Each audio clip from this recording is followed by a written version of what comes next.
Welcome to the Crack House Chronicles, your favorite true crime podcast.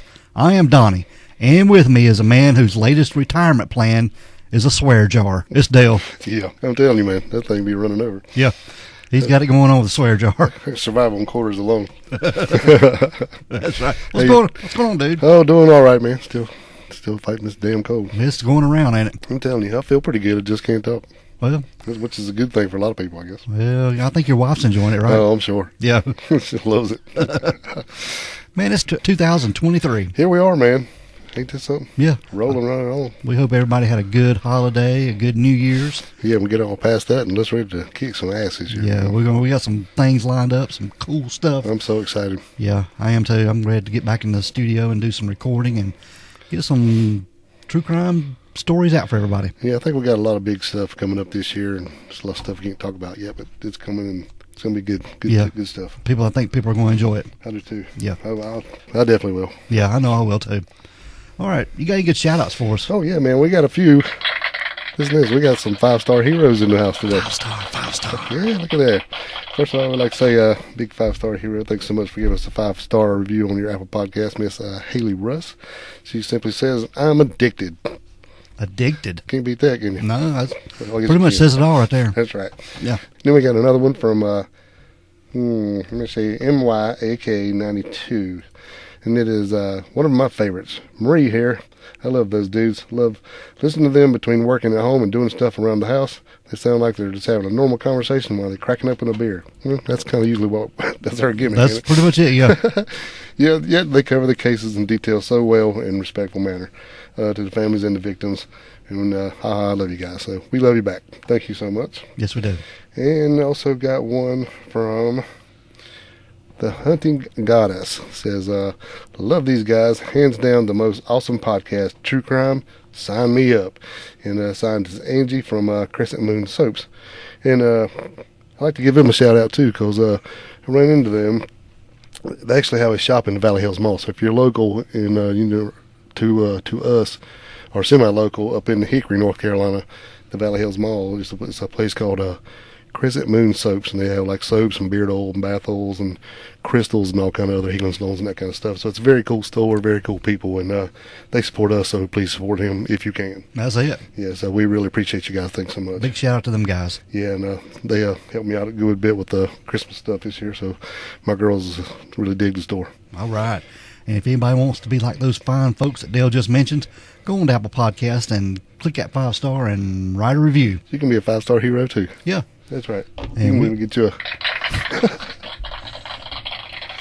and we will give you a big old shout out. That's right.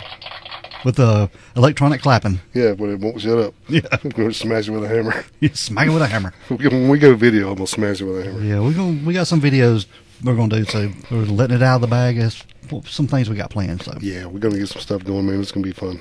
I cannot wait. I have to take a shower and stuff. Man. And we're going to involve some people that don't even know they're going to be involved yet. That's right. Yep. Just lots of surprises. Yeah. Yeah, so some of you people listening, you might get a call from us. That's right. Whether you want it or not. Yep. And we'll just come beat the door down if you don't answer, so you might as well answer. All right. Well, I guess we're going to get into our episode, dude. All right, man. I'm ready. Let's go before I choke myself out here. Yeah, we got a celebrity death that we're talking about this week. Yeah, this is one we've talked about for a long time, and it seems like right now is the time to do it. Yeah. Well, the last celebrity we did was Alfalfa. Alfalfa, yeah. Carl Switzer. Yeah. So we're doing another celebrity death. And, yeah, like I said, this one I've been intrigued about for a long time. I grew up watching this guy on TV, was enamored by him. I loved his show. He was just amazing. It's a little more mysterious than the Alfalfa one. This is the death of Bob Crane, who played Colonel Robert Hogan on Hogan's Heroes.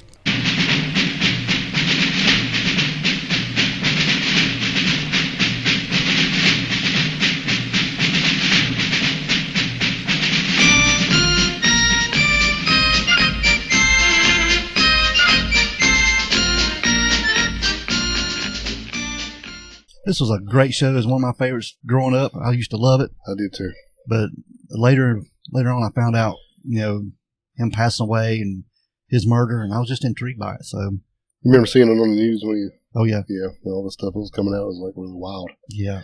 It was like, let's see, I was pretty young still then, but still remember coming on and knowing there was a big deal, like what was going on with this guy. Yep. Because I really did dig, because, the show, I didn't see it when it was on regular run, but on syndication, it used to come on all the time. Yeah. Just love it. Yeah, that's great. Well, we're talking about Bob Crane today. Already. Just a little bit of background on Bob Crane. He was born Robert Edward Crane, and he was born in Waterbury, Connecticut on July 13th of 1928. And by his early teen years, Dale, he was experiencing some musical talent. Yeah. He was becoming a drummer. Yeah, he went to a fair or some kind of thing like where he got to see this guy that was a jazz drummer just tearing it up, and really became enamored with it and wanted to learn drumming. I think even thought about maybe being the next Buddy Rich, but Buddy wasn't the one who really set him off at the beginning. It was just this random guy who come across at a fair, which is kind of cool. Yeah, exactly. But Bob was pretty good at drumming. Yeah. Yeah. And to be like Buddy Rich, if he wanted to be like Buddy Rich was the best. I mean, especially if he was going to be a jazz drummer, yeah. Yeah. Oh, and just a little side note, Bob Crane played the drums in the Hogans Heroes theme song. But at the age of 16, Bob began drumming for the Connecticut Symphony Orchestra. But he was let go after 2 years. For, I guess, him being in his teens, he got let go for clowning around and not, I guess, taking it serious. Yeah. Well, I get that. Yeah, I get it. Especially, knowing how he is. He's a cut up and a common guy, wanted to entertain people, so he was probably having a big time with it. Mm-hmm. Now, Bob graduated from high school in Stamford High School in 1946, and then in 1948, he enlisted for 2 years in the Connecticut Army National Guard and was honorably discharged in 1950. And the previous year, he married his high school sweetheart, Ann Terzan, and they had 3 children, a son, Robert David, a daughter, Deborah Ann, and another daughter, Karen Leslie. Bob, he began a radio career on WLEA in Hornell, New York. And then he was at WBIS in Bristol, Connecticut, and then at WICC in Bridgeport, as well as Boston's WEEI. And he had a lot of success in radio, man. Yeah, he did a real good job. Yeah, he did. And in fact, so good that he was heard by a big radio station in Los Angeles, California at KNX. And they made him an offer that he couldn't refuse. And they packed up the family and moved to Los Angeles in 1956. So, yeah, he got hired in Los Angeles at WKNX, where he was known as the king of Los Angeles airwaves. Yeah, it was a big deal. It was a very big deal. He said even having such guests on stuff on the show as Marilyn Monroe, Frank Sinatra, and Bob Hope, among many, many others. Yeah, so that was a big time from a guy coming from the Northeast and little radio stations. Right. Yeah, I'm sure it's like, the jump don't get much bigger. Now, his show was filled with like his sly wit, and he often played the drums on there. And like I said, like Dale said, he had movie stars on there and just anybody and everybody. They were wanting to be on his show. Yeah, he pretty much just took over. But Bob, he hit it real big. He did. But Bob had a little bit higher ambition, and he was wanting to pursue some acting opportunities. Right. And at one point, he even subbed for Johnny Carson on the TV show Who Do You Trust? Right. So that was, man, he was really moving up. Yeah, it's pretty cool. Yeah. And said that he even used, his radio show to kind of work his way, in. One time when Carl Reiner had appeared on his radio show, he basically talked him into giving him a guest appearance on the Dick Van Dyke Show. Yeah. So once he got that, was getting his foot in his door, and that's when it started going from there. But Bob even, he turned down the chance to be Johnny Carson's replacement on Who Do You Trust? Yeah. Yeah, he wanted something better. Yeah. And Bobby even acted on shows like The Twilight Zone, Alfred Hitchcock Presents, and General Electric Theater. That's pretty cool. I remember General Electric Theater.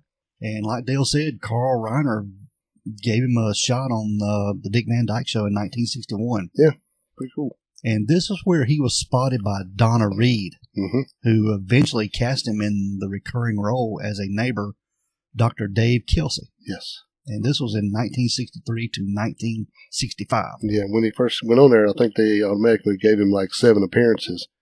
And then if he wanted to come back to or if Miss Reed was to renew her show the next year, that his contract stated that he would appear in every episode the following year. That's moving on up. Yeah. So, I mean, everybody's loving him. Yeah.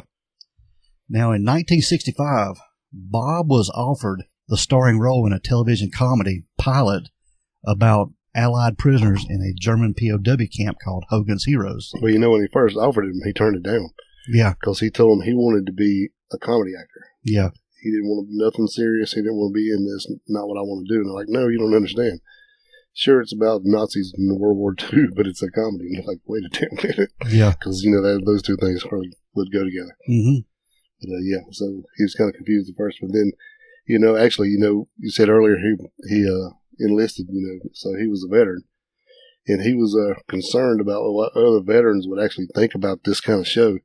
So he had it set up to where a group of veterans could come in and see a trailer or an episode and see what they thought of this kind of show, and they liked it. They approved of it. Gave him approval, and therefore he went ahead and took the role. Yeah, because he felt he thought enough of his armed service buddies. Yeah, he had respect for them, Yeah, so to get their approval, and I'm sure that if they didn't like it, if they were, were embarrassed or didn't approve of it, he wouldn't have done it. Right.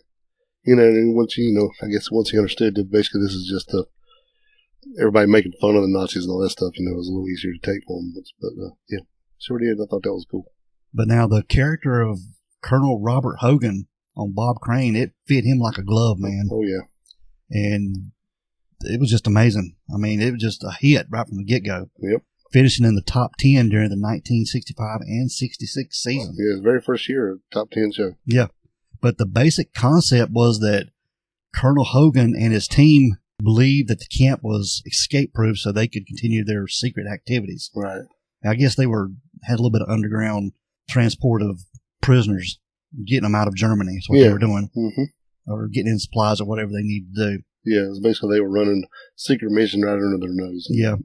So it was a pretty cool show. But there was some controversy at the beginning of the show's run as to whether this kind of material was appropriate, like Dale talked about. And during this time, this is when Robert Crane met Patricia Olson, who played Hilda on Hogan's Heroes, under the stage name Sigrid Valdis. Sigrid. Now, Bob, he divorced his wife of 20 years and married Patricia on the set of the show in 1970. Yeah, that cost him a little bit. Yeah, it did. Yeah, he had to basically give the wife and the kids his house. That was out in California. And then he had to pay her $1,700 a month alimony and $600 a month child support. Oh, you're talking about in the 1960s. Yeah. That's a lot of money then. Mm-hmm. That's a lot of money now, but that's a lot right. more money then. Right. So he married Sigrid on the set of the show, and they had a son together, Scotty, the following year. And he also had an adoptive daughter, I guess, through Sigrid's previous relationship. Right. Yeah. But Hogan's Heroes was canceled in 1971. But Bob continued to act, appearing in 2 Disney films, Super Dad, which had come out in 1974, mm-hmm. and Gus in 1976. Yes. Was that the one about the donkey? Yeah. Got a field goal kicking mule or whatever it was. Yeah. He had numerous guest spots on TV shows like Policewoman. Angie Dixon. Yeah. Ellery Queen, Quincy, and The Love Boat. Yeah, all good shows. Yeah. And he even had his own TV show at one time called The Bob Crane Show. Good name. In 1975. But it was canceled by NBC after 3 months. Yeah, I think it was like 13 episodes or something. Something like that, yeah. But, back then, that's when everybody had a variety show. Mm-hmm. I mean, everybody had Yeah, one. Donnie Marie, Sonny and Cher. Flip Wilson. Yeah. Yeah. That's good stuff, right? Yeah, it was good stuff. And after Hogan's Heroes, he began performing in dinner theater shows in Scottsdale, Arizona, and other dinner theaters around the country. Right. Yeah, he bought the rights to a play, Beginner's Luck, and began running his own dinner theater where he starred and produced it. Yep. And I think it was located in St. Petersburg, Florida. Yeah, I think he did, several places. He traveled. And it was only like a couple or 3 months out of the year, but he was earning a 6-figure salary doing that. Mm-hmm. Yeah, so making really good money. Yeah, and it wasn't very big productions from what I can understand. I think there was like 4 or 5 people in it, counting him. Mm-hmm. So that's probably, go in and he would go into a town and they would set up and have like a 4 or 5 week run and then do that and then move on to the next one. Yeah. That's how it worked. But now moving just a little bit ahead, This was on a Wednesday, June 28th of 1978. And after completing one of the performances, they were signing autographs for fans in a lobby. And this one, Bob Crane returned to his Scottsdale, Arizona apartment with a longtime friend of his by the name of John Carpenter. A little bit of background on this right here. John Carpenter happened to be friends with a former co-star of Hogan's Heroes, Richard Dawson. Right. And Richard Dawson introduced John Carpenter to Bob Crane. And just so you know, this is definitely not John Carpenter from the Halloween. No, this is Halloween, but it's John Henry Carpenter. It's a totally different John Carpenter. Yeah. It's not that one. But John Carpenter and Bob Crane, they became pretty good friends. Very good friends. Yeah. And this night, after signing autographs, Bob Crane and John Carpenter headed out on town. Mm-hmm. And this is when Patricia called Bob. This was his wife. And according to John Carpenter, they were estranged and they were arguing on the phone.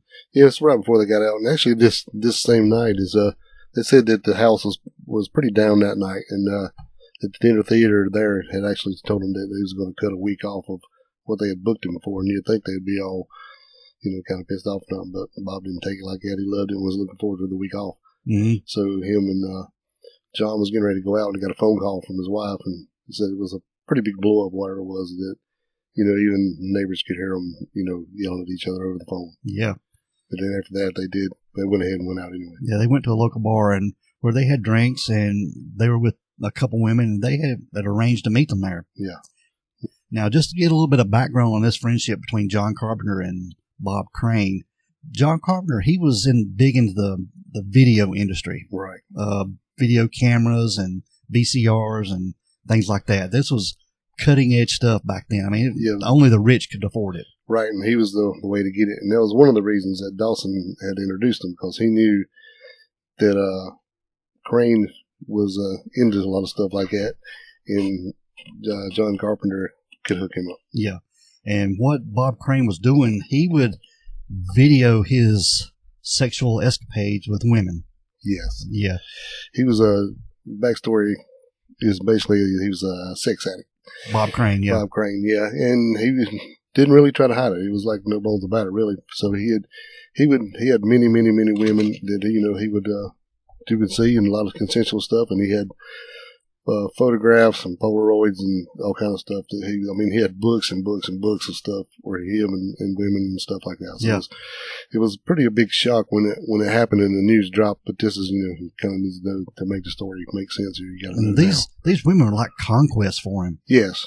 I mean, they were. It basically wasn't anything as far as there was no emotion there at all. Right. Yeah. It was just, it was just sex. Yeah, exactly. There you go. It was just sex. Yeah. But a lot of it, Yeah. he had been into it so long.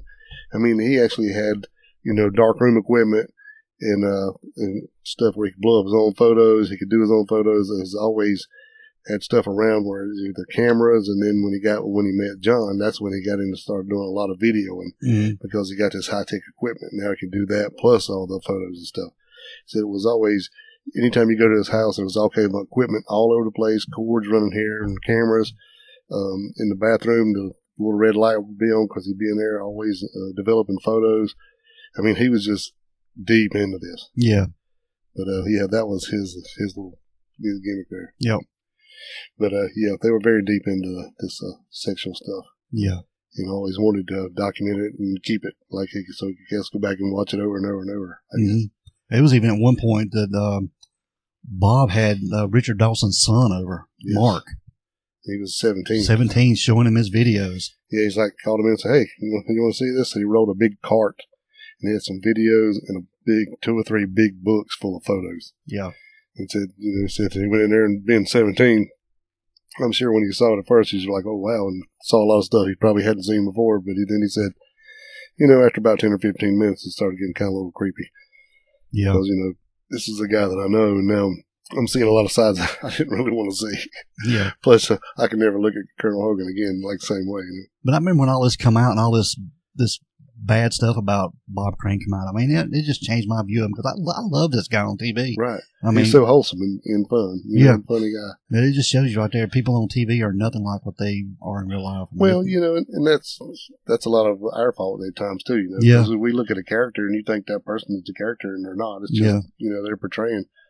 But also, if you think about it, Bob Crane was also like that in the character too, because he was always trying to get what was her name, Hilda, trying to get her, he's always talking junk to her, and basically they were doing stuff then. Yeah, and even the one here, she started the season 2, but he was also had dated the original one in season 1. Yeah, or I say dated, you know what I mean? Yeah, they just hooked up. Yeah, right. Yeah, it's crazy how he was. And a lot of people were saying, well, a lot of these women didn't know, but they always insisted that they did know and said that many of the photos, or almost all the photos, the women seemed to be posing and smiling for the camera. So it's not like you ever had stuff hid from them. So it was pretty much, he was up front with everything, and it is what it is. Mm-hmm. Even his wife knew a lot of this stuff. Yeah, she knew about it, and she really, from the things I read, she didn't have a problem with it. No, I mean, what are you going to do? She goes, well, basically, I knew he wasn't going to stop. And it's like, it didn't really mean anything to him. Said, basically, he had even said, well, it didn't mean anything to me as far as that goes. And when it was over, if I could just smash a button and they disappear, then that's what I would do. So in her mind, he's basically treating them like toilet paper. And she goes, well, who'd be judged to toilet paper? Yeah. Which is kind of a weird thing to say, but I mean, I don't know. But he had no emotion to these women at all, no emotional attachment. Right. It was just sex to him. Yeah. I guess he's kind of like a serial killer, except for killing them and taking and keeping something. He was just that conquest, like you said. Mm-hmm. They were filming it, and then he would go back and watch it later and get the same feeling out of it, I guess. But now, just talk about John Carpenter a little bit, the one that providing all this video equipment. Right. I mean, he was coattailing Bob Crane. Oh, yeah. I mean, because Bob was pulling in all these women, and John had these women in his life that he would not get any other way. Right? Yeah, he wouldn't be able to get them without and said that, Bob Crane. They even had a thing where, they would go into the bar or whatever, and said he wasn't really a big drinker or nothing, but he would go meet women, and they decided they was going to go back and do some stuff or whatever, and go, well, this is my manager, even though he wasn't, and he'll be there, and he'll just be filming, blah blah blah. So basically, they knew what they were in for, and either they went back or they didn't. Mm-hmm. So that's a pretty big backstory, but that's what's going on here. There's a lot of shit going on. Yeah. Yes. But yeah, getting back to this Wednesday, June the 28th of 1978. Like I said, Bob had gotten an argument with his wife. Right. Yeah.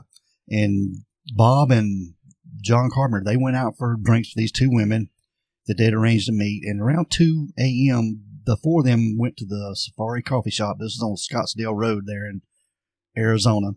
About a half an hour later, this is when John Carpenter left to pack for his return back to Los Angeles the next morning. Right. Now, back at his hotel, he called Bob Crane one final time.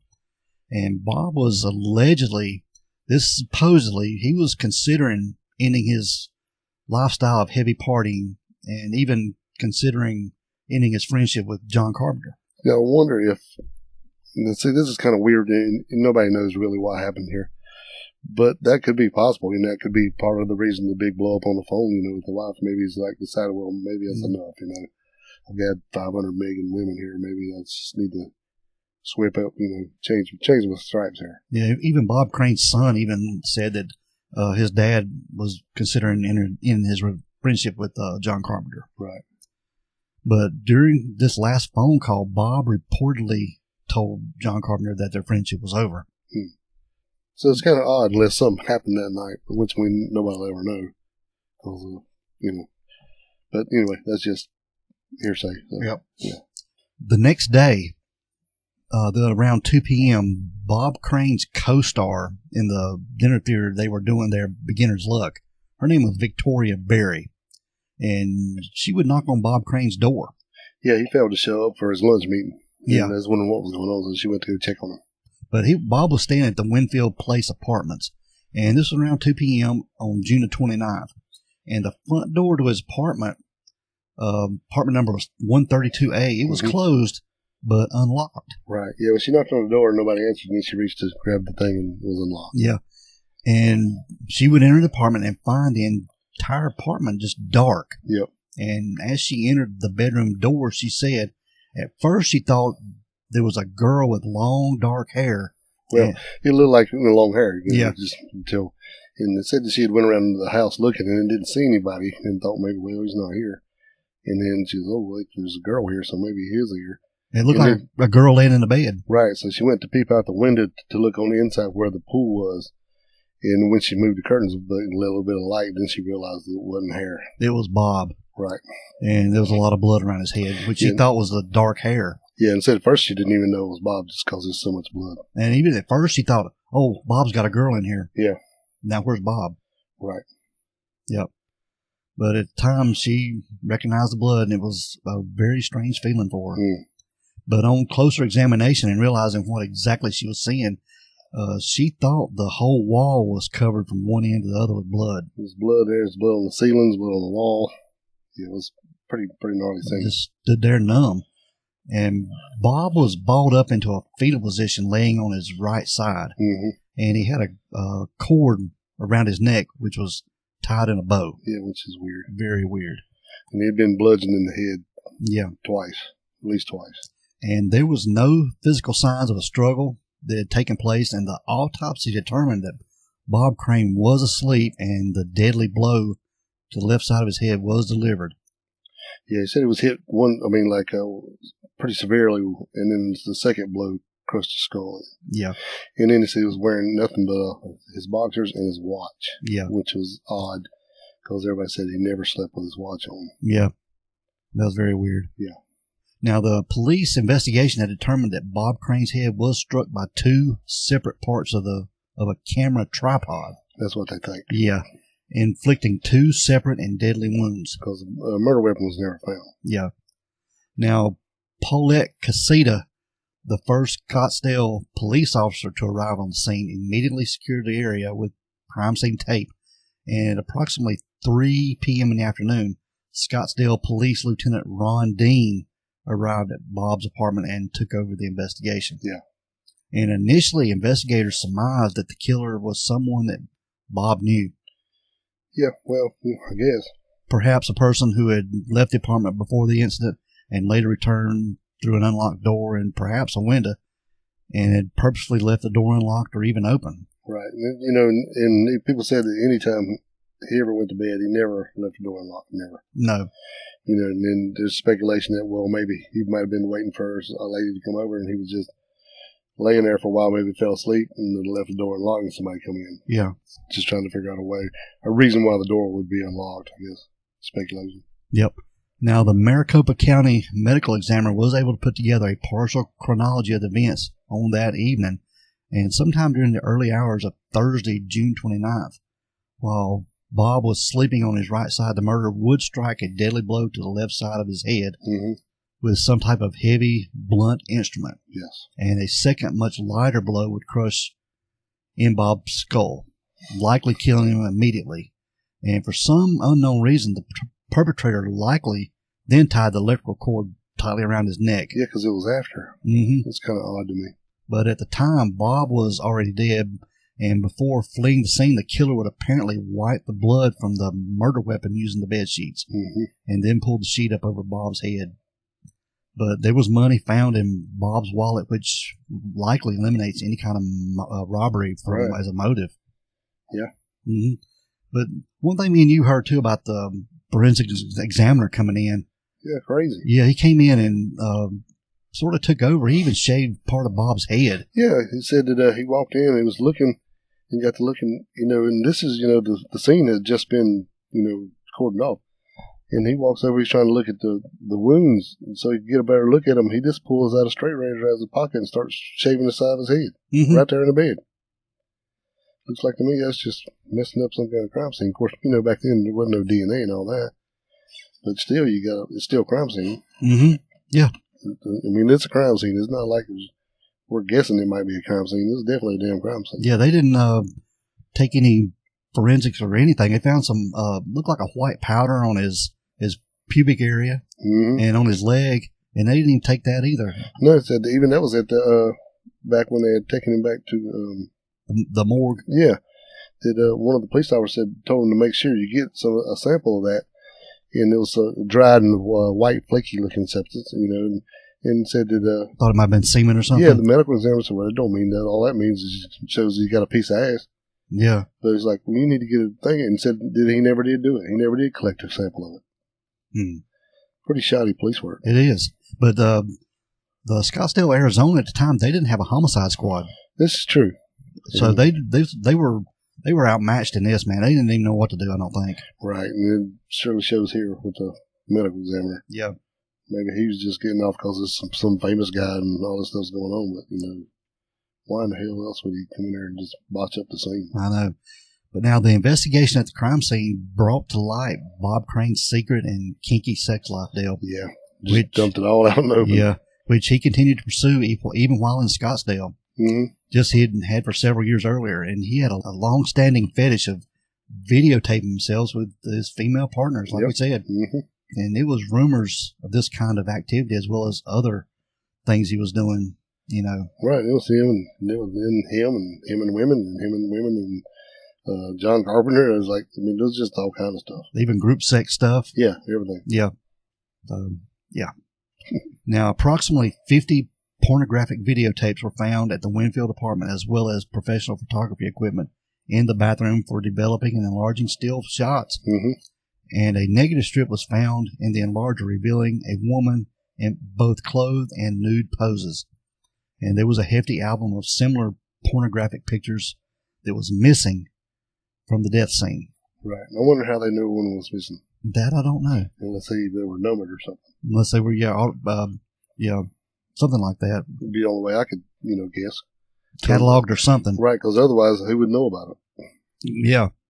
And several items that the police declined to identify were missing from Bob's little black bag. This was a small multi-zippered carrier that he always carried around with him.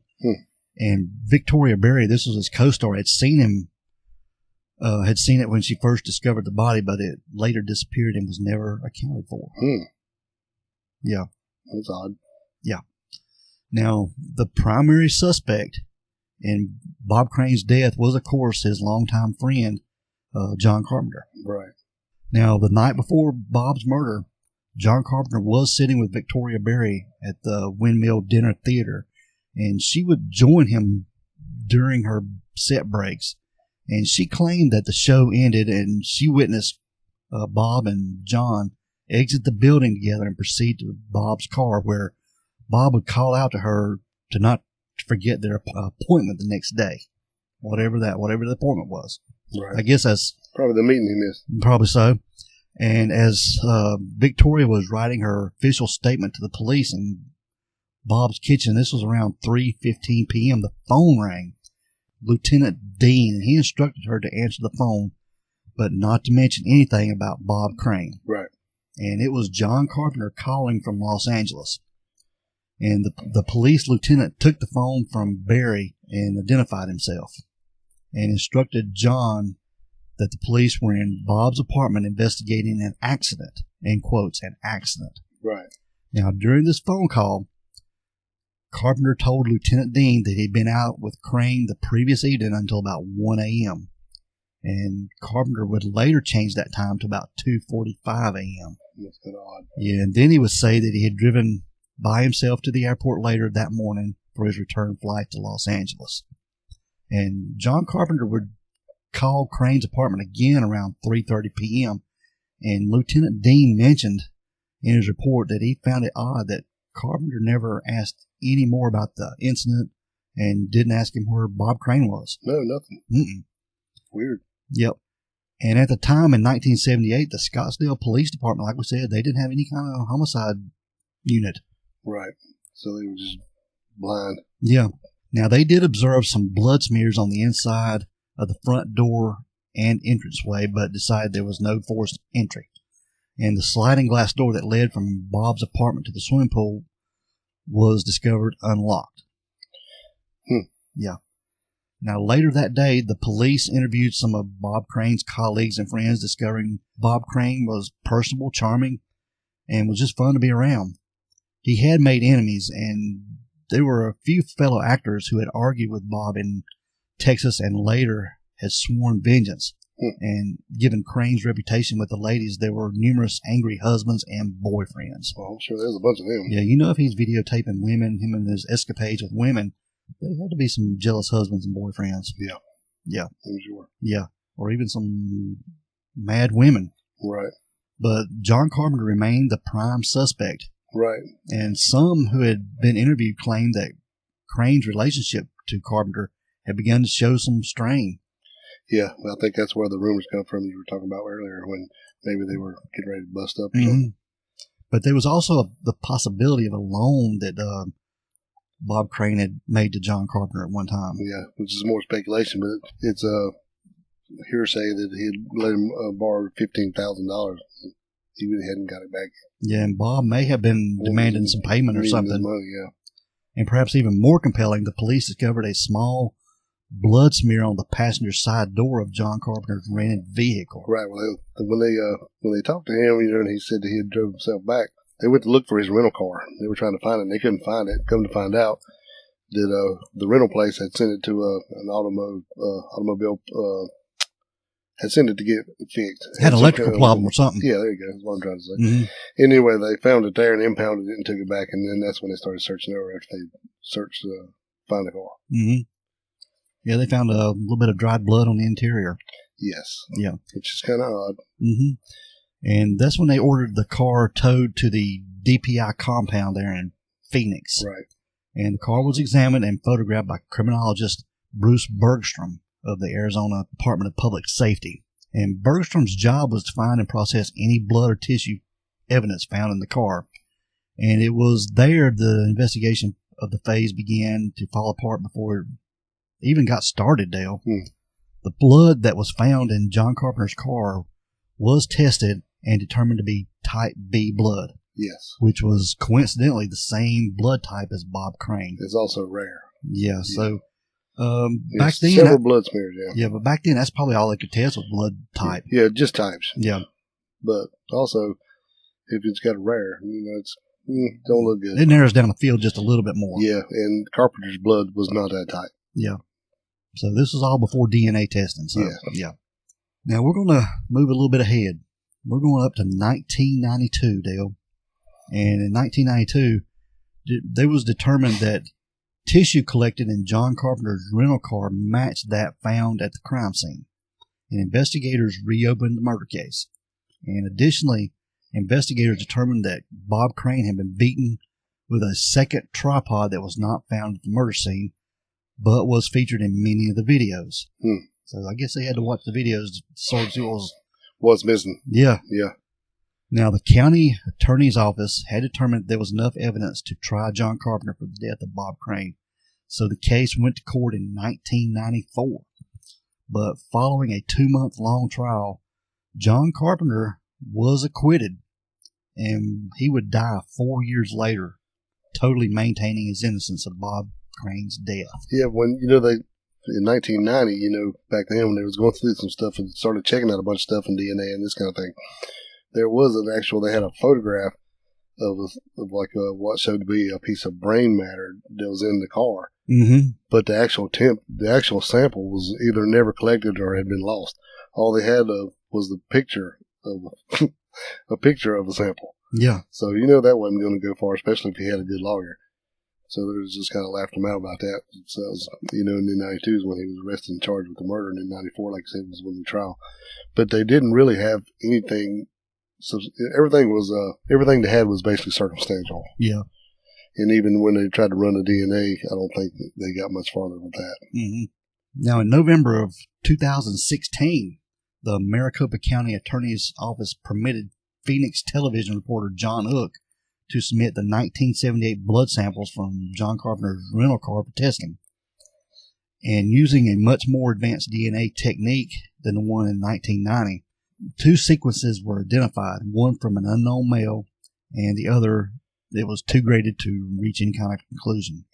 And that's weird to me. Yeah. And why does it take that much longer, and why was it a television reporter be the one to submit these blood samples? That's just weird, isn't it? Now, the testing consumed all the remaining DNA from the rental car, making further tests impossible. Right. Now, Hook's investigation turned up 2 blood vials, and there were samples from Crane and Carpenter located in evidence storage at the Maricopa County Attorney's Office. And John Carpenter voluntarily gave a sample to the Scottsdale police when he was questioned in 1978. Right.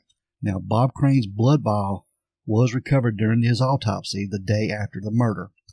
Both were used as comparison samples for Hook's DNA test on the bloodstains found in John Carpenter's rental car. Right. And they were performed by Bode Cellmark Labs. Mm-hmm.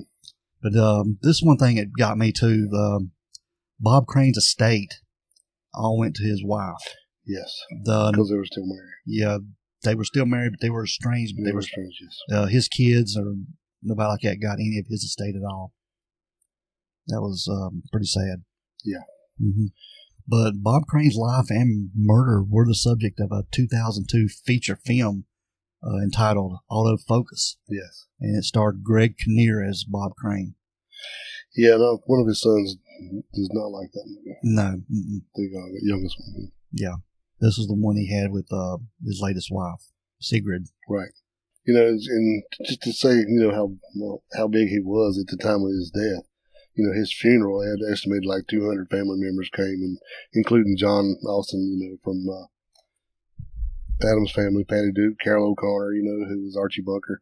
A lot of big names came in, and, you know, a lot of his, the pallbearers included his co-stars from Hogan's Heroes. A lot of producers, cool. a lot of big wheels were at his funeral, man. Yeah.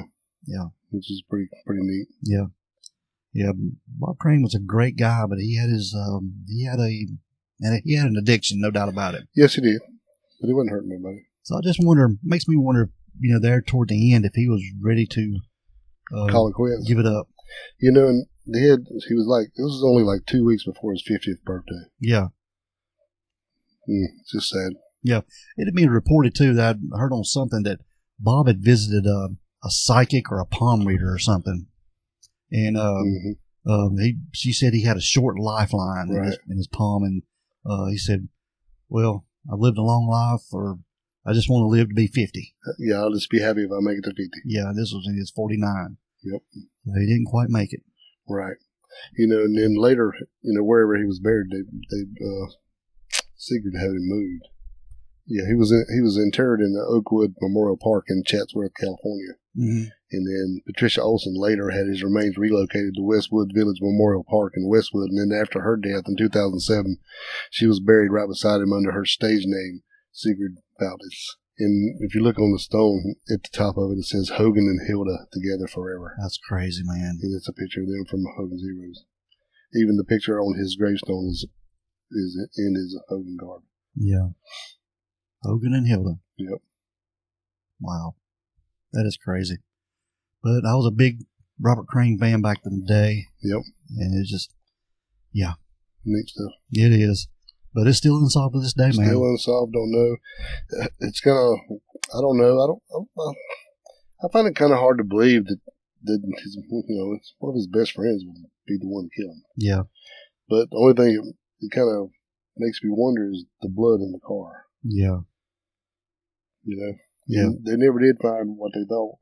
You know, the reason and you know, he was talking about the tripod.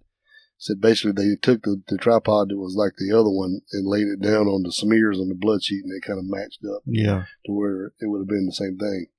But they never found the one that was the so-called murder weapon. Yeah.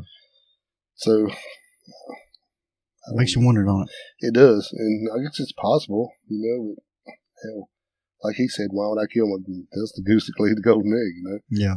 If it was true that he wanted his money, and that's another.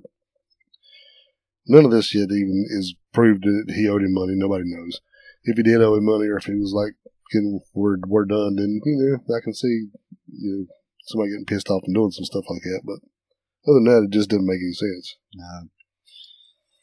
But that is the murder of Bob Crane. Robert Hogan, Colonel Hogan. Yeah. All right, Dale. Pretty wild story, though. We're going to get out of here, bud. All right, let's roll. We want everyone to be safe. Please be careful and always be aware of your surroundings. Because the next episode could be about you. This is the Crack House Chronicles.